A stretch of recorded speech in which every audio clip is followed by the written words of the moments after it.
যেই জাতির ক্রিকেট জাতি হিসেবে চিনে সেই জাতিটা ক্রিকেট খেলবে না, বিশ্বকাপ খেলবে না, একটা বিশ্বকাপ দলকে সিকিউরিটি দিতে পারবে না, এটা আমি বিশ্বাস করতে চাই না আসলে কোনো সময়। আমাদের দেশে অনেকে ব্যবসার জন্য যাচ্ছেন, চিকিৎসার জন্য যাচ্ছেন, তো তারা কি সিকিউর না তাহলে তাহলে আমরা অ্যালাউ করছি কেন বর্ডার ক্রস করতে?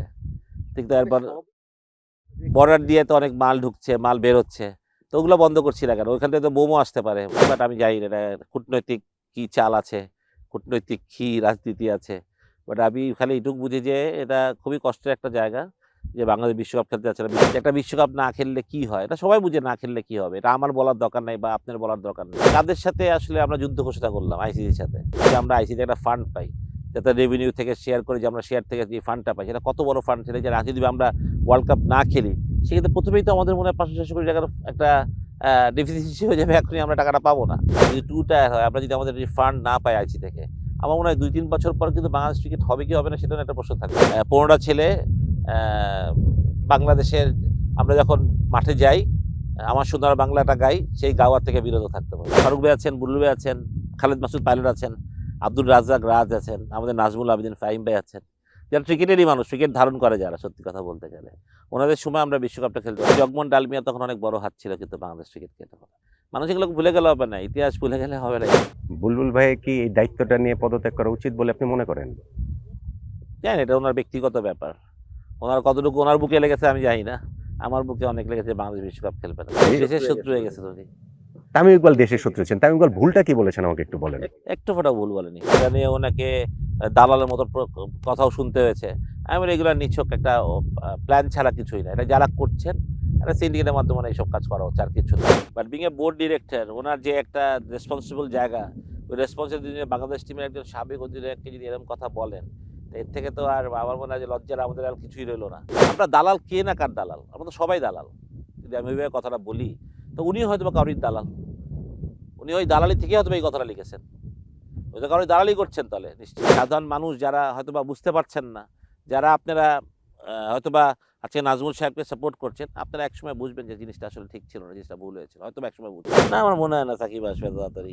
এবং আমি মনে করি যে দেশপ্রেমের ওইখানে আমরা অনন্য দৃষ্টান্ত স্থাপন করছি, যে আমরা আমরা আমরা মাথা নত করবো না, কিন্তু ক্রিকেটের কাছে কি আমরা হেরে গেলাম কিনা সেটা সবচেয়ে বড়। বিশ্বকাপ খেলবে না বাংলাদেশ, বাংলাদেশ বিশ্বকাপ খেলবে না, এটা হজম করা একজন ক্রীড়া প্রেমী হিসাবে যে কারোর জন্যই কঠিন। 1999 সালে প্রথম আমরা বিশ্বকাপ খেলেছি, এরপর 16টা বিশ্বকাপ হয়েছে ওয়ানডে টি20 মিলে। বাংলাদেশ সবগুলোতেই অংশ নিয়েছে, নিজেদের যোগ্যতায় অংশ নিয়েছে, অথচ এবার আমরা বিশ্বকাপ খেললাম না। কেন খেললাম না, প্রেক্ষাপটটা কি ছিল, সেগুলো নিয়ে তো বিস্তর আলোচনা গত এই প্রায় 3 সপ্তাহ ধরে হয়েছে, এবং আমার ধারণা আগামী 3 বছর 30 বছর ধরেও হতে থাকবে। এই বিশ্বকাপ না খেলাটা মানে যে আসলে কি আমরা কি বুঝতে পারছি? আমরা সম্ভবত ধীরে ধীরে বুঝতে পারছি, তবে এই কষ্টটা সবচেয়ে বেশি যাদের, ক্রিকেটটাই যাদের কাছে জীবন, তাদের চেয়ে বেশি করে বোধহয় কেউ বুঝতে পারছেন না। তেমনই একজন আজকে আমাদের নট আউট নোমানের সঙ্গে ইন্টারভিউতে মুখোমুখি হয়েছে বাংলাদেশ জাতীয় দলের সাবেক অধিনায়ক এবং বিসিবির সাবেক পরিচালক খালেদ মাহমুদ সুজন। এটা আসলে কিভাবে সম্ভব যে বাংলাদেশ একটা বিশ্বকাপ খেললো না? আপনার কথাটা একটু বলেন। হতাশা, এটা তো ডেফিনেটলি, মানে এক কথা যদি বলি যে বিশ্বকাপ, প্রত্যেকটা বিশ্বকাপের আসেই আগে আপনার সবাই খেলতে, যে বিশ্বকাপ বাংলাদেশ কেমন খেলবে, কোনটা ভালো খেলি, কোনটা তো ভালো খেলি না। বাট এই বছরটা যেহেতু সাবকন্টিনেন্ট বিশ্বকাপ, যদিও আমরা লাস্ট ইন্ডিয়াতে বিশ্বকাপটা খেলেছিলাম 51, সেটা আমরা তো ভালো করিনি। বাট তারপরে এক্সপেক্টেড নতুন কিছু ছেলে ছিল, এক্সপেক্ট ছিল বাংলাদেশ এখন one of the best bowling attack, যদি আমি বুঝতে পারি এক্সপিরিয়েন্স বোলিং অ্যাটাক সবচেয়ে বেশি। ব্যাটসম্যানরা কিছু দারুণ কিছু খেলোয়াড় ছিল, তারা নিজেদের তৈরি করছিল, বিপিএলটাও মাঝে চলছিল, একটা পারফেক্ট প্ল্যানিং প্রিপারেশন সবই ঠিক ছিল। মাঝে কোত্থেকে কি হলো, একটা মানে একটা ঝড়ের মতন হয়ে গেল আসলে। না, কিন্তু এই ঝড়টা হলো, ঠিক আছে ঝড় হয়েছে, কিন্তু এটার ফাইনালি যে আমরা আসলে বিশ্বকাপ খেলবোই না। বিশ্বকাপ খেলতে না পারাটা যারা, মানে আমরা তো যারা খেলেছি বা জিনিসটাকে বুঝি, ক্রিকেটকে যারা আমরা ধারণ করি, সত্যি কথা বলতে গেলে তারা তো আমরা বুঝি যে কষ্টের ব্যাপারটা কোথায়, বা যে প্লেয়ারটা খেলতে পারলো না এই বিশ্বকাপটা, হয়তো বা যার প্রথম বিশ্বকাপ ছিল, তার জন্য কতটা মানে ব্যথার, সেটা তো আসলে সে বোঝাতে পারবে না আসলে। তার একটা স্বপ্ন ছিল যে বিশ্বকাপে সে পারফর্ম করবে, প্রমাণ করবে নিজেকে। 99 ওয়ার্ল্ড কাপ যখন আমরা প্রথম খেলি, তার আগেও বাংলাদেশকে আমাদের চেনাতে হয়েছে যে আমরা কোনো একটা পার্শ্ববর্তী দেশের একটা থাকে, আমাদের জিজ্ঞেস করতো বাংলাদেশ কোথায়, তখন আমি বলতে হতো যে এই পার্শ্ববর্তী দেশের পাশেই আমাদের দেশটা। কিন্তু 99 ওয়ার্ল্ড কাপ খেলার পর আর কোনোদিন বলতে হয়নি এটা। বাংলাদেশকে একটা ক্রিকেট নেশন হিসেবে মানুষ চিনে, কিন্তু ঠিক না, একটা ক্রিকেট জাতি হিসেবে বাংলাদেশকে চিনে। যেই জাতির ক্রিকেট জাতি হিসেবে চিনে, সেই জাতিটা ক্রিকেট খেলবে না, বিশ্বকাপ খেলবে না, সেটা আসলে মেনে নেওয়ার মতোটা কতটা মানে হয়তোবা সব কিছু হিসেবে মেনে নিতে হবেই, কিন্তু এটা কষ্টের জায়গা আসলে অনেক। মানে তো এটা অ্যাভয়েড করা যেত না? আমি জানি না, এটা সরকারি পর্যায়ের হয়তোবা যারা নীতি নির্ধারণ করেন তারাই হয়তো ভালো বলতে পারবেন। তারা যদি কোনো নেগোশিয়েট করতে চাতো, একটা বিশ্বকাপ দলকে সিকিউরিটি দিতে পারবে না, এটা আমি বিশ্বাস করতে চাই না আসলে কোনো সময় না। একটা যে কোনো দেশেরই আমার মনে হয় যে আজ যদি বাংলাদেশ যেমন যদি বিশ্বকাপ হতো, সব দলগুলো এখানে খেলতে আসতো, তাহলে দায়িত্বটা কার থাকতো? আমাদের দেশে থাকতো সিকিউরিটি দেওয়ার। তো যেই দেশে হবে সেই দেশের সিকিউরিটি তো অবশ্যই তাদের দায়িত্ব না এটা, সিকিউরিটি নিশ্চিত করা। বিশ্বকাপের দল, একটা ন্যাশনাল একটা ইন্টারন্যাশনাল ক্রিকেটার, একটা ইন্টারন্যাশনাল মিডিয়া কভারেজ করতে যিনি যাবেন বা একটা সাপোর্টার যেই যাবেন, তাদের সিকিউরিটি তো তাদেরই হওয়া উচিত, ঠিক না? বাট তারপরে হয়তো বা কী লেভেলের কী কথা বা কেন হয়েছে, কোথায় আমাদের দুশ্চিন্তা ছিল বা কেন আমরা ইনসিকিউর ফিল করলাম। কারণ আমি তো এখন জানি আমরা পার্শ্ববর্তী দেশে অনেকে ব্যবসার জন্য যাচ্ছেন, চিকিৎসার জন্য যাচ্ছেন। তো তারা কি ইনসিকিউর না তাহলে আমরা অ্যালাউ করছি কেন বর্ডার ক্রস করতে? ঠিক তো, এরপর বর্ডার দিয়ে তো অনেক মাল ঢুকছে, মাল বের হচ্ছে। তো ওগুলো বন্ধ করছি না কেন? ওইখান থেকে তো বোমও আসতে পারে, অনেক কিছু হতে পারে। তো আমরা এগুলো বন্ধ করছি না কেন? আমি জানি না, বাট আমার কথা হচ্ছে যে আপনি ক্রিকেট খেলতে যাবেন, ক্রিকেটার যাদেরকে মানুষ রেগুলার টিভিতে দেখে, তাদের তো সিকিউরিটিটা কোন লেভেলের সিকিউরিটি সবাই জানি। ইন্টারন্যাশনাল ক্রিকেটের সিকিউরিটি অন্য লেভেলের, ওয়ার্ল্ড কাপে তো অবশ্যই সেটা আরও হাই লেভেলের সিকিউরিটি হওয়ার কথা। তো জানি না আসলে এটাই যদি একমাত্র রিজন হয়, সেটা দুঃখের আসলে। আমরা নেগোসিয়েট করতে পারি এটাই হয়তোবা। চাল, ডাল, তেল, ডিজেল, সার, আপনার সবকিছু ট্রেড হয়। ক্রিকেট ট্রেড হলে সমস্যাটা কোথায়? আমি সেটাই বললাম, চিকিৎসা ক্ষেত্র তুমি দেখো, সব কিছুই ধরো, ব্যবসায়িক বলো, কত লোক ব্যবসা করার জন্য ইন্ডিয়া থেকে শাড়ি কাপড় কত কিছুই তো আনতেছে না, ব্যবসা করতেছে এখানে, সবই হচ্ছে। তারা তো যাচ্ছে, তারা হোটেলে থাকতেছে, চিকিৎসা করাতে গিয়ে হাসপাতালে থাকতেছে। তো আমি জানি না আসলে, আমি মিলাতে পারি না আসলে, বাট আমি জানি না এটা কূটনৈতিক কী চাল আছে, কূটনৈতিক কী রাজনীতি আছে। বাট আমি খালি এইটুকু বুঝি যে এটা খুবই কষ্টের একটা জায়গা যে বাংলাদেশ বিশ্বকাপ খেলতে যাচ্ছে না। বিশ্বকাপ সামনে, অলরেডি স্কটল্যান্ডকে নিয়ে নিয়েছে আইসিসি, সুতরাং আমাদের আর কোনো সুযোগই নেই যে আমি ইন্টারভিউর মাধ্যমে বিসিবিকে রিকোয়েস্ট করব বা সরকারকে রিকোয়েস্ট করব যে আরেকবার নেগোসিয়েশনের টেবিলে বসার, যে কোনোভাবে আমরা বিশ্বকাপটা খেলতে পারি কিনা। আমি জানি না এটা সাধারণ মানুষের কথা নাকি অনলাইনে এটা ছেড়ে দেওয়া হয়েছে যে একটা বিশ্বকাপ না খেললে কি হয়। ধরেন আমরা যারা 90s-এর, আমরা তো দর্শক, আপনারা প্লেয়ার। আমরা যে একটা বিশ্বকাপ খেললাম প্রথম 97 আইসিসি ট্রফি জিতে, সেটার মানে কি আমরা জানি। সেইখানে এখন এই আলোচনা হয় যে একটা বিশ্বকাপ না খেললে কি হয়। এটা কি অবিশ্বাস্য লাগে না? এই আলোচনা বাংলাদেশের মানুষ করে, কেউ কেউ তো করেন। মানুষ ক্রিকেট প্রেমী না, ক্রিকেট ভালোবাসেন, মানে সব কিছুই বাংলাদেশকে এক করে দেয় সেটা ক্রিকেট। আমি দেখেছি এটা অনেকবারই। তো সেখানে সেরকম একটা আলোচনাটাও আসলে কতটা মানে যৌক্তিক আলোচনা, যে একটা বিশ্বকাপ না খেললে কি হয়, এটা সবাই বুঝে না খেললে কি হবে। এটা আমার বলার দরকার নেই বা আপনার বলার দরকার নেই, আমরা সবাই বুঝে কি হবে। আমরা কতটা পিছিয়ে যেতে পারি সেটা বলতে পারেন না। সবচেয়ে বড় কথা, আপনি কাদের সাথে আসলে আমরা যুদ্ধ ঘোষণা করলাম? আইসিসির সাথে। আইসিসি তো ক্রিকেটের সর্বোচ্চ সংস্থা, ঠিক না? আমরা যদি ধরেন আইসিসি যদি তাদের প্রত্যেকটা দেশের বাংলাদেশ থেকে সমর্থন করেনি, এরপর যদি এরকম সমর্থন পাকিস্তান করেছে। হ্যাঁ, শুধু পাকিস্তান করেছে। যদি এরকম হয় যে 2 টায়ার ক্রিকেট করে দিবে, এবং 2 টায়ার যখন ক্রিকেট যদি প্রত্যেকটা দেশ সমর্থন করে, যে অস্ট্রেলিয়া, এর আগে আপনি নিশ্চয়ই মনে আছে আপনার একবার বাংলাদেশের সাথে অস্ট্রেলিয়া, নিউজিল্যান্ড, ইংল্যান্ড, ইন্ডিয়া, এরা সবাই বলেছিল যে আমরা খেলবো না। একটা 2 টায়ারের একটা প্রশ্ন উঠছিল। যদি এরকম আবারও হয় এবং আইসিসি যদি এবার সেটা রাজি হয়, সেখানে যদি আমরা আমাদের বিসিবি থেকে আমরা যদি না পারি, যদি 2 টায়ার ক্রিকেট হয়, তাহলে বাংলাদেশের ফিউচার কি হবে এটা আপনি ভালো করে বুঝছেন। তাহলে যারা না বুঝতে চাবে তারা কোনোদিনও বুঝবে না, যারা বুঝবে তারা জানবে যে বাংলাদেশ ক্রিকেট কীভাবে চলে। আইসিসি যে ফান্ডটা আসে বাংলাদেশ থেকে, কত বড় ফান্ড আসে, এটা হয়তো আমরা কেউ চাই না। সারা প্রতি বছর একটা ক্রিকেট নেশন হিসেবে যে আমরা আইসিসি একটা ফান্ড পাই, যাতে রেভিনিউ থেকে শেয়ার করে যে আমরা শেয়ার থেকে যে ফান্ডটা পাই, সেটা কত বড় ফান্ড। সেটা যারা যদি আমরা ওয়ার্ল্ড কাপ না খেলি, সেক্ষেত্রে প্রথমেই তো আমাদের মনে হয় 500-600 কোটি টাকার একটা ডেফিসিট হয়ে যাবে, এখনই আমরা টাকাটা পাবো না। যদি এরকম চলতে থাকে, যদি 2 টায়ার হয়, আমরা যদি আমাদের ফান্ড না পাই আইসিসি থেকে, আমার মনে হয় 2-3 বছর পর কিন্তু বাংলাদেশ ক্রিকেট হবে কি হবে না সেটা একটা প্রশ্ন থাকবে, মানে এই আকারে হবে কিনা। যে আজকে যেই বিলাসিতা বাংলাদেশ দেখা যাচ্ছে প্লেয়ারদের যে স্যালারি দিতে পারছে, মহিলাদের স্যালারি দিতে পারছে, ম্যাচ ফি দিতে পারছে, যে প্লেয়াররা এখন এটাকে প্রফেশন হিসেবে নিতে পারছে, সেটা কি পারবে কি না সেটা একটা বিরাট প্রশ্ন হবে। এখন আপনি চিন্তা করে দেখেন, যারা ন্যাশনাল টিমে খেলছে তারা তো আছে, যারা অনূর্ধ্ব-19 খেলছে, যারা অনেকে পড়াশোনা ঠিকমতো করেনি, যারা ক্রিকেটের প্রতি সময়টা ব্যয় করেছে, তাদের কি হবে ইন ফিউচার? আপনি পুরা জিনিসটাকে একবার আপনি এখন থেকে 10 বছর আমরা ওই যে ব্যাক টু সিনেমা দেখতাম না একটা, যে ব্যাক টু ফিউচার, তো এরকম একদম যদি আমরা দেখতে পারি যে 10 বছর পর বাংলাদেশ ক্রিকেট বা 5 বছর পর বাংলাদেশ ক্রিকেট কী হতে চাচ্ছে, সেটা কিন্তু আসলে একটা ভয় লাগানো ব্যাপারই আছে। তো আই ফিঙ্গার ক্রস যে এরকম কিছু না হয়, সব যাতে ঠিক মতো হয়, সেটাই আমরা সবাই দোয়া করি, যাতে একটা বিশ্বকাপ না খেললে যেমন কথাটা হচ্ছে কি না কিছুই হয়তো বা হবে না, ধরলাম আমি কিছুই হবে না, হয়তো একটা বিষয় বাংলাদেশ ক্রিকেট ঠিক মতো চলবে, হ্যাঁ, তাও একটা বিশ্বকাপ খেললাম না। সবচেয়ে বড় কথা হচ্ছে যে 15টা ছেলে বাংলাদেশের, আমরা যখন মাঠে যাই আমার সুন্দর বাংলাটা গাই, সেই গাওয়ার থেকে বিরত থাকতে হবে। এটা তো সবকাল আমরা গাইতে পারি না, কিন্তু ওই মাঠে গিয়ে সারা বাংলা গ্যালারি থেকে লোক দাঁড়ায়, সেটা বিদেশি হোক দেশি হোক, সবাই কিন্তু ওই জাতীয় সঙ্গীতকে শ্রদ্ধা করে, যারা বাঙালি থাকে তারা সেই গানটা গায় গ্যালারিতে বসে, সেটাও আমরা পারবো না আসলে। আমরা যারা টিভির সামনে দেখি আমরাও কিন্তু গানটা গাই, দাঁড়িয়ে থাকি। বাংলাদেশ ক্রিকেট বোর্ডের প্রেসিডেন্ট এখন আমিনুল ইসলাম বুলবুল ভাই, যিনি আপনার কলিগ, বাংলাদেশ ক্রিকেটের কিংবদন্তি, তার সময় আমরা বিশ্বকাপ খেলতে পারলাম না। Very sad.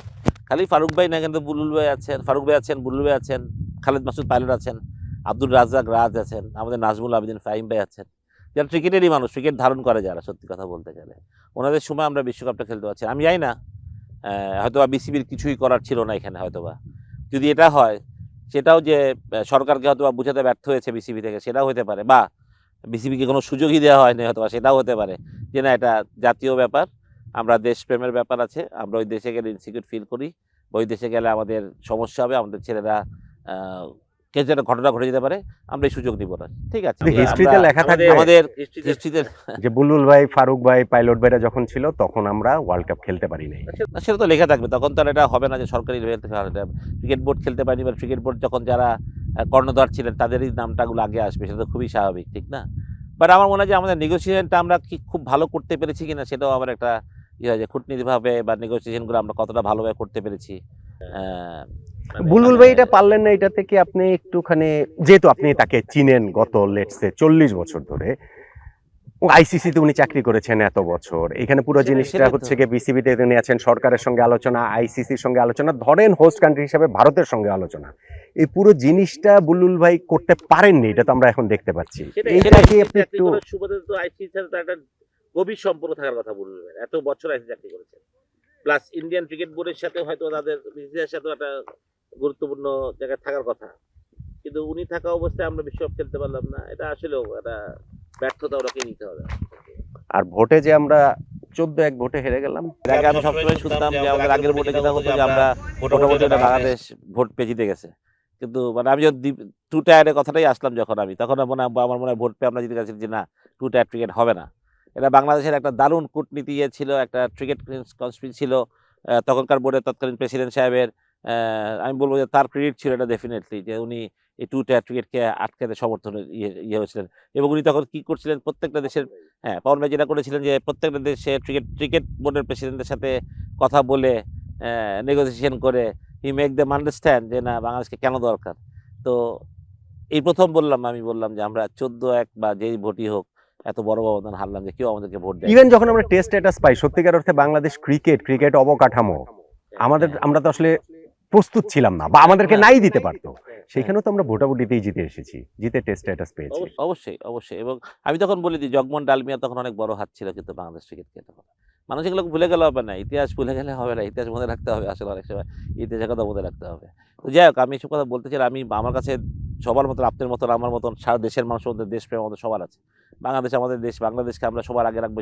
না, কিন্তু দেশপ্রেম আর ক্রিকেট প্রেমকে মুখোমুখি কেন দাঁড়াতে হবে, এটা আমাকে সবচেয়ে বড় একটা কথা, যে এটাকে আমরা কেন দেশপ্রেম কথা বলে আমরা এটাকে নিলাম, এটা আমি জানি না। ক্রিকেট আর বাংলাদেশ তো এক হলো না, বাংলাদেশ তো দেশ, ক্রিকেট তো খালি ক্রিকেট, ঠিক না? দেশ তো সবার বড়, এটা তো অনেক বড়, এটা নিয়ে আমরা ক্রিকেটের সাথে তুলনা করার তো কোনো মানেই হয় না, এটা মানুষকে তুলনা করার মানেই হয় না। হ্যাঁ, তো আমার মনে হয় যে আমাদের ক্রিকেট মানে যে নেগোসিয়েশন, এখানে আমরা মনে হয় ব্যর্থ হয়েছি আসলে। বুলবুল ভাইয়ের জায়গায় যদি আপনি থাকতেন তাহলে কি করতেন? আমি ডেফিনেটলি আই উইল ফাইট। আমার কথা হলো আমি ফাইট উইথ গভর্নমেন্ট, যে আমি বলতাম যে বিশ্বকাপ কেন ইম্পর্টেন্ট এই দেশের ক্রিকেটের জন্য। যে বুলবুল ভাইও তো ধরেন ফাইট করেছে, নিশ্চিতভাবেই তার জায়গা থেকে ফাইট করেছে। যদি আপনি সেই ফাইটটাতে হেরে যেতেন বুলবুল ভাইয়ের মতো, তারপর কি করতেন? আমি জানি না, বাট আমি এটা মানতে পারতাম না যে বিশ্বকাপ বাংলাদেশ খেলবে না, এটাই মানতে পারতাম না। এটা আমি ডেফিনেটলি না। দায়িত্বে থাকতেন? না, প্রশ্নে ওঠে না। আমি ব্যর্থ, আমি মনে করি। কারণ আজকে যদি বাংলাদেশ ক্রিকেট বিশ্বকাপ না খেলতে পারে আমার সময়, আমি যদি থাকা অবস্থায়, তো I don't deserve the place, সত্যি কথা বলতে গেলে। বুলবুল ভাই কি এই দায়িত্বটা নিয়ে পদত্যাগ করা উচিত বলে আপনি মনে করেন? জানি না, এটা ওনার ব্যক্তিগত ব্যাপার। ওনার কতটুকু ওনার বুকে লেগেছে আমি জানি না। আমার বুকে অনেক লেগেছে বাংলাদেশ বিশ্বকাপ খেলবে না। হ্যাঁ, আমাদের সবারই বুকে লেগেছে, এবং এটা আসলে প্রসেস করাটা আমরা যে কোনোদিন করতে পারবো বা কখনো করতে পারবো সেটা আমাদের মনে হয় না। আপনি যেটা বলছিলেন যে আমাদের ক্রিকেটের ভবিষ্যতের একটু কথা বলছিলেন, বাংলাদেশের একজন former captain Tamim Iqbal exactly এই কথাগুলোই বলেছেন যে আমাদের ক্রিকেটের ভবিষ্যৎটা ভাবতে হবে, 10 বছর পর ক্রিকেটটা কোথায় যায় সেটা ভাবতে হবে, বিশ্ব ক্রিকেটে বাংলাদেশের অবস্থানটা কোথায় সেটা ভাবতে হবে। সবকিছু ভেবে নেগোসিয়েশনের মাধ্যমে, ডায়ালগসের মাধ্যমে আমাদের একটা ক্রিকেটের জন্য যেটা ভালো হয় জি, সেইটার সিদ্ধান্তটাই আমাদেরকে নিতে হবে। ওনার এই কথার পরে ব্যাপক সোশ্যাল মিডিয়াতে স্পেশালি দেশের শত্রু হয়ে গেছে উনি। তামিম ইকবাল দেশের শত্রু ছিলেন। তামিম ইকবাল ভুলটা কি বলেছেন আমাকে একটু বলেন। একটু ফোঁটা ভুল বলেনি। হি ওয়াজ রাইট। উনি যেটা বলেছেন সঠিক কথাই বলেছিলেন। হ্যাঁ, যেটা নিয়ে ওনাকে দালালের মতো কথাও শুনতে হয়েছে। আমি বলি এগুলো নিছক একটা প্ল্যান ছাড়া কিছুই না। এটা যারা করছেন, একটা সিন্ডিকেটের মাধ্যমে এইসব কাজ করা হচ্ছে, আর কিছু না। তামিম যা বলেছেন, যেহেতু তামিম বাংলাদেশ ক্রিকেটটা বুঝে, জানে, কিভাবে চলে না সবকিছু জানে। এইজন্য তামিম এই কথাগুলাই বলেছেন। মানে আমরা বাংলাদেশের ফিউচার ক্রিকেট দেখবো, কি চিন্তা করি। কারণ আল্টিমেটলি দেখেন, আমি এইটাই বলতে চাই, আমি ডাক্তার না। কারণ ডাক্তারি নিয়ে যদি আমাকে প্রশ্ন করতেন আমি কিচ্ছু বলতে পারবো না। আমি জানি না, আমি বলতে পারবো না। সুতরাং আমার যেটা সাবজেক্ট, আমি যেটা নিয়ে পড়াশোনা করেছি, যেটা নিয়ে আমার সারা জীবন কেটে গেছে, সেটা সম্বন্ধে আমার জ্ঞান তো অবশ্যই থাকা উচিত, ঠিক না? আমি অন্য সাবজেক্ট নিয়ে আমাকে প্রশ্ন করে আমি বলতে পারবো না। সুতরাং আমি মনে করি যারা অন্য সাবজেক্ট, তারা ক্রিকেট নিয়ে কথা বলতে আসাটা বোকামি আসলে। কারণ ক্রিকেট যারা জানেন, যারা দেখছেন, যারা ছোটবেলা থেকেই আমরা ধারণ করি ক্রিকেটটাকে, ক্রিকেট বোর্ড সম্বন্ধে যাদের আমাদের আইডিয়া আছে, আমরা যতটুকু জানি যে ক্রিকেটটা কীভাবে বাংলাদেশে চলে, কীভাবে চলে। আপনি কয়টা স্পন্সর পান? এই যে বিপিএল হয়, আপনি ইন্ডিয়াতে আপনি যান, একটা আইপিএল এ প্রত্যেকটা দেশ কতগুলো স্পন্সর পায় আপনি দেখেন। আপনি বিপিএল এ কি আমরা একটা স্পন্সর পাই? আপনি বলেন তো, একটা টিমকে একটা স্পন্সর পায়? ২ কোটি টাকা স্পন্সর পায় না। তাহলে আপনি চিন্তা করে দেখেন যে এই দেশের ক্রিকেটটা তাহলে চলে কিভাবে? আপনি বাংলাদেশের যে স্পন্সর, বাংলা টিভি রাইটস, ওখান থেকে আমরা কিছু টাকা পাই, সেটা কত টাকা? সেটা দিয়ে কি বাংলাদেশের ক্রিকেট চলার কথা? জানি যে হিউজ একটা অ্যামাউন্ট অফ টাকা আইসি থেকে বাংলাদেশে আসে, যেটা বাংলাদেশ ক্রিকেট চলে, এবং সেটা প্রতি বছরই আসে। এটা না যে একটা বিশ্বকাপ খেললেই পাই। প্রতি বছর আইসি থেকে বাংলাদেশের টাকা আসে, যে টাকা দিয়ে বাংলাদেশের ক্রিকেটারদের স্যালারি থেকে আরম্ভ করে, ডেভেলপমেন্টের থেকে আরম্ভ করে সবকিছু হয়। না, কিন্তু যেটা বললেন তামিমের কথা, যেটা বললেন সাধারণ মানুষ বলল, চায়ের দোকানদার একজন বলল, বলতেই পারে। একজন বোর্ড পরিচালক যখন তামিমকে তার নিজস্ব ফেসবুকে লেখেন যে তিনি হচ্ছে ভারতের দালাল, এইটা আসলে আপনি কি বলবেন? আমি জানি না উনি কেন এই কথাটা লিখেছিলেন বা বলেছিলেন। উনি কোনো প্ল্যানের অংশ কিনা আমি বলতে পারবো না। But being a board director, ওনার যে একটা রেসপন্সিবল জায়গা, ওই রেসপন্সিবল বাংলাদেশ টিমের একজন সাবেক অধিনায়ককে যদি এরকম কথা বলেন, তো এর থেকে তো আর আমার মনে হয় যে লজ্জার আমাদের আর কিছুই রইলো না। বাংলাদেশ ক্রিকেটের যেই লোকটা ক্রিকেট পরিচালনা করতে এসছে, যে লোকটা ক্রিকেটের দায়িত্ব নিয়েছে, সে একজন মাত্র সাবেক অধিনায়ককে এরকম একটা কথা বলতে পারলেন। উনি জিনিসটা ওনাকে, তামিমকে ডাইরেক্টলি বলতে পারতো। ওনার যদি কোনো খারাপ লাগে তামিমের কথা, উনি তামিমের সাথে ডাইরেক্টলি আলাপ করতে পারতো, বা উনি নিজেদের মধ্যে বিসিবিতে আলাপ হতে পারতো জিনিসটা। কিন্তু আপনি সোশ্যালি, আপনি পাবলিকলি আপনি এরকম একটা কথা বলবেন, তা আমরা দালাল, কে না কার দালাল? আমরা তো সবাই দালাল। যদি আমি ওইভাবে কথাটা বলি, তো উনি হয়তো বা কারোর দালাল। উনি ওই দালালি থেকে হয়তো এই কথাটা লিখেছেন। ওই তো কারোর দালালি করছেন তাহলে নিশ্চিত। তাহলে উনিও তো এই কথাটা লিখেছেন, তামিমকে জন্য লিখেছেন। এভাবে পার্সোনাল অ্যাটাক করা, আমি মনে করি এটা শোভনীয় না। সুতরাং আমি মনে করি যে নাজমুল সাহেবকে ওইটাই বলবো যে, ভাই আপনি যেটাই করেছেন আপনি এটা অন্যায় করেছেন। এবং সেই পরিচালকই কার দালাল হয়ে বলেন, আপনি যেটা বললেন নিশ্চয়ই কারো না কারো। না, অবশ্যই এটা তো কারো বলবেন। কারণ উনি তো একটা ক্লাবের কাউন্সিলর হিসেবে বোর্ডে এসেছেন। তারপর উনি ক্লাবের সাথে জড়িত, ক্রিকেটের সাথে জড়িত। তো যদি উনি ক্রিকেটের সাথে জড়িত হন, বাট এই যে কাউন্সিলর হিসেবে বোর্ডে এসে ডিরেক্টর হয়েছেন, তো উনি তো ক্রিকেটের প্রসেসগুলো খুব ভালো জানার কথা উনি। তো উনি জানার পরেও তিনি এরকম একটা মন্তব্য করেন যে প্লেয়ারদের থেকে উনি টাকা ফেরত নেবেন। এরকম একটা ছোট লোকের মতন মন্তব্য করা, এর থেকে আর কি খারাপ হতে পারে? সুতরাং উনি অবশ্যই, ওনার এইসব কথার মধ্যে কোনো না কোনো কিছু তো আছে, যেটা যদি আজকে সাধারণ মানুষ যারা হয়তোবা বুঝতে পারছেন না, যারা আপনারা হয়তোবা আজকে নাজমুল সাহেবকে সাপোর্ট করছেন, আপনারা একসময় বুঝবেন যে জিনিসটা আসলে ঠিক ছিল না, জিনিসটা ভুল হয়েছিল, হয়তো একসময় বুঝবেন, এখন হয়তো বুঝছেন না। আমার পার্সোনাল আন্ডারস্ট্যান্ডিং হচ্ছে বাংলাদেশ ক্রিকেট ধ্বংসের ষড়যন্ত্র হিসেবে এই ওভারঅল আমাদের বিশ্বকাপ খেলাটা হলো না। আমি প্রেক্ষাপট জানি, তো আপনি কি এর সঙ্গে এগ্রি করেন কিনা যে আপনার চারপাশের পরিপার্শ্ব দেখে মনে হয় কিনা যে সত্যি সত্যি ক্রিকেটটাকে কেউ শেষ করে দিতে চায়? It's just my assumption, it's my assumption, আমি তো জানি না। আমার অ্যাজাম্পশন যে এটা একটা ষড়যন্ত্র হইতে পারে, মানে মানে এরকম একটা কিছু হইতেছে। বাট নয়তো ক্রিকেট কেন এখানে আসবে? ক্রিকেট বাংলাদেশকে জাতি হিসেবে পরিচিতি দিচ্ছে বিশ্বব্যাপী। সারা বাংলাদেশের মানুষ জানে যে আমরা ক্রিকেট জাতি, ক্রিকেট পাগল আমরা, মানুষ আমাদেরকে বলে আমরা ক্রিকেট নাকি আমরা পাগল জাতি, ক্রিকেট পাগল জাতি, আমরা ক্রিকেট ভালোবাসি। এই দেশের সারা মানুষ বাংলাদেশকে ক্রিকেটকে ভালোবাসে। যদি তাই হয় তো সেই দেশ কেন ক্রিকেট বিশ্বকাপ খেলবে না? যদি তাই হয়, আমার কথা ছিল যে একটা বিশ্বকাপ খেলে কিছুই হবে না, একটা বিশ্বকাপ না খেলে হয়তো কিছুই হবে না। এটা এখনকার প্রসপেক্টে এই সময় এই কথাটা হয়তো বলা যাচ্ছে, বাট আমি বললাম যেটা ডাউন দ্য রোড যখন হবে, আমি বলছি ফিঙ্গার ক্রস যে কিছুই হবে না। আমার সব কথা ভুল হয়, যে বাংলাদেশ ক্রিকেট ঠিকই থাকবে, সবই ঠিক থাকবে, আরও বেটার করবো আমরা, সবই ঠিক থাকবে, কিন্তু আল্লাহর কাছ থেকে কিছু হয়, তখন এই দায়িত্বটা কার আসলে? আমাদের যে এত বছরের সাধনা এই ক্রিকেটকে নিয়ে আসা আজকে এখানে, সেই সব কিছু তো জলে যাবে, ঠিক না? হয়তো বা কারোর এটা গায়ে লাগবে না, কারণ সার্জার প্রফেশন সবার আছে, কিন্তু আমি যেটা বললাম একটা অনূর্ধ্ব 19 না না না না আমরা হয়তো আমি স্বার্থপরের মতো কথা বললাম না। আমি বললাম যে আমি ক্রিকেট না করলে আমি কিছুটা করে খাবো, আমি হয়তো বা লেবারি করে খাবো, what ever, that's different issue. But যেই ছেলেটা তার গোল্ডেন টাইমটায়, আমি তো শিক্ষিত, আমি তো পড়াশোনা করছি, আমি চাকরি করে খাইতে পারবো। যেই ছেলেটা আন্ডার 14 যারা যে পড়াশোনা ঠিকমতো মনোযোগ দিয়ে না করে, কারণ আমাদের সময় আমাদের বাপ মারা তখন এই ক্রিকেট এরকম ছিল না, কিন্তু এখনকার সময় তো বাপ মারা ইনকারেজ করে ক্রিকেট খেলতে, পড়াশোনা অনেক ছেলে করেও না হয়তো বা। তো যে ছেলে আন্ডার 14, 16, 18 তার ক্যারিয়ারের সে গোল্ডেন টাইমগুলো মিস করে সে 19 খেলবে, বা সে এইচপি টিমে যাবে, সে একসময় টাইগার্সে ঢুকবে, সে ন্যাশনাল টিম খেলবে, যারা এরকম প্ল্যান, তার তো ক্যারিয়ারটাই নষ্ট হয়ে যাবে তাহলে সে। তো যেই স্বপ্নটা বাচ্চারা দেখে বড় হয়েছে, তার তো এই স্বপ্নের একটা জায়গা তার হইতে পারে। আমি এগুলো this is all my assumption, আমি বলছি, আমি বলছি না যে এগুলো হবে। আমি ফিঙ্গার ক্রস কিছুই হবে না, সবই ভালো থাকবে। হয়তো বা আইসিসি জিনিসটাকে স্বাভাবিকভাবে নিবে, অথবা চিন্তা করবে না, ঠিক আছে হয়তো একটা সত্যি একটা সিকিউরিটি ইয়ের জন্য বাংলা যায়নি, সেটা মেনে নেবে, সবই ঠিক থাকবে। কিন্তু এই যে তোমার কথা ছিল যে একটা বিশ্বকাপ না খেললে কী হবে, কিছুই হবে না হয়তো, সেটাও আমি বলছি। কিন্তু যারা খেলার কথা ছিল সেই ছেলেগুলোর চোখে মুখে স্বপ্ন, সেগুলো কিন্তু নষ্ট হয়ে গেছে। বাংলাদেশ এখন সারা বিশ্বকাপ দেখবে, ব্যস্ত থাকবে, আর আমাদের ছেলেরা হতাশ হয়ে ঘরে বসে থাকবে আসলে। তো এই হতাশা বা একটা হতাশা আমাদের মধ্যে কাজ করছে যে আমাদের বিশ্বকাপ খেলবে না। কারণ বাংলাদেশ বিশ্বকাপ খেললে কী হয়, আমরা বাংলাদেশ, আমরা টিভির সামনে বসি, মাঠে গিয়ে খেলা দেখতে যাই, যেতে পারি আমরা ওই সময়টা, ওই মুহূর্তটা, ওই 3 ঘন্টা, ওই 5 ঘন্টা আমরা টিভি চোখ সরাতে পারি না।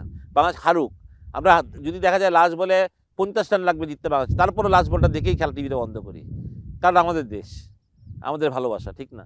তো জানি না এই যে ধরেন আমরা নাজমুল ইসলামের কথা বলছি, ধরেন ক্রিকেট বোর্ডের নির্বাচন থেকেই কি এই জিনিসটাকে মানে গ্রাস করার চেষ্টা হয়েছে কিনা, আমি জাস্ট আপনাকে ধরে দেওয়ার জন্য বলছি। যেমন কারা কারা এবার ক্রিকেট বোর্ডের পরিচালক হয়ে এসেছে, ধরেন আসিফ আকবর নামে একজন এসেছেন, তিনি গান তিনিও এসে কিন্তু তামিমের এই যে ভারতীয় দালাল এজেন্ট নিজের ফেসবুকে লিখছেন, প্লেয়ারদের যখন আন্দোলন হয়েছে তার ওয়াইফ একটা স্ট্যাটাস দিচ্ছে, সেটা শেয়ার করছেন, মিডিয়াতে যা তা কথা বলছেন, ফুটবলের সাথে ঝগড়া লাগিয়ে দিচ্ছেন।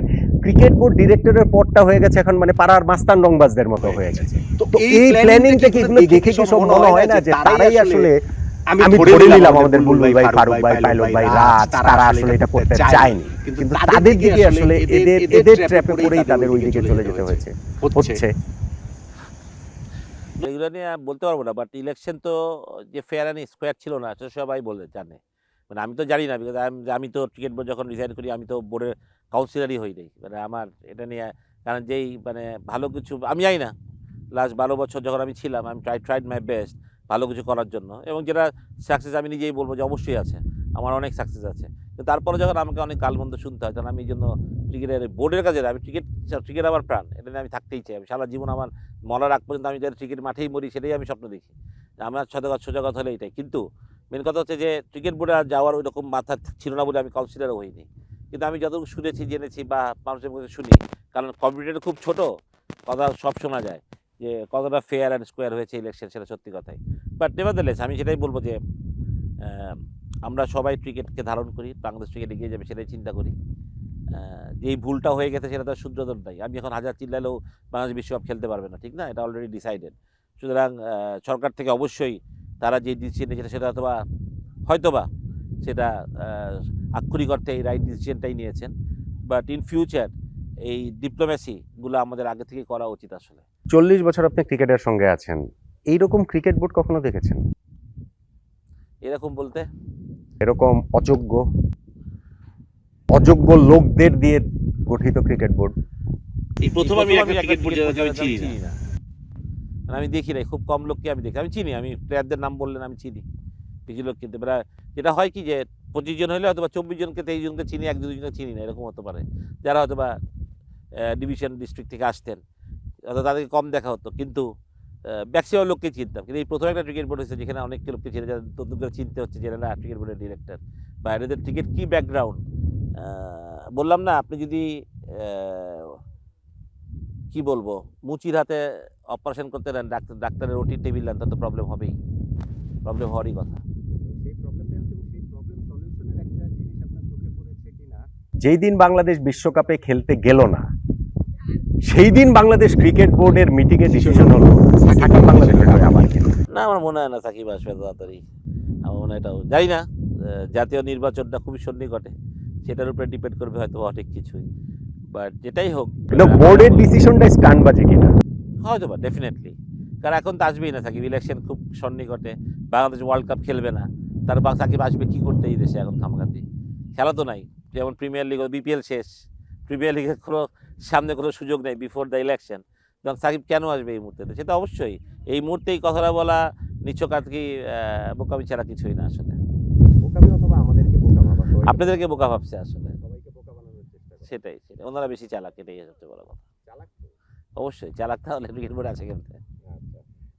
কিন্তু অলরেডি এই ওয়ার্ল্ড কাপটা আমরা খেলি নাই, আমার কাছে এইটাই বাংলাদেশের ইতিহাসে সবচেয়ে ব্যর্থ বোর্ড হওয়ার জন্য এতটুকুই যথেষ্ট। উগ্রবাদী তো সব দেশেই আছে, আমাদের দেশেও যে একসময় বাংলা ভাই ছিল না?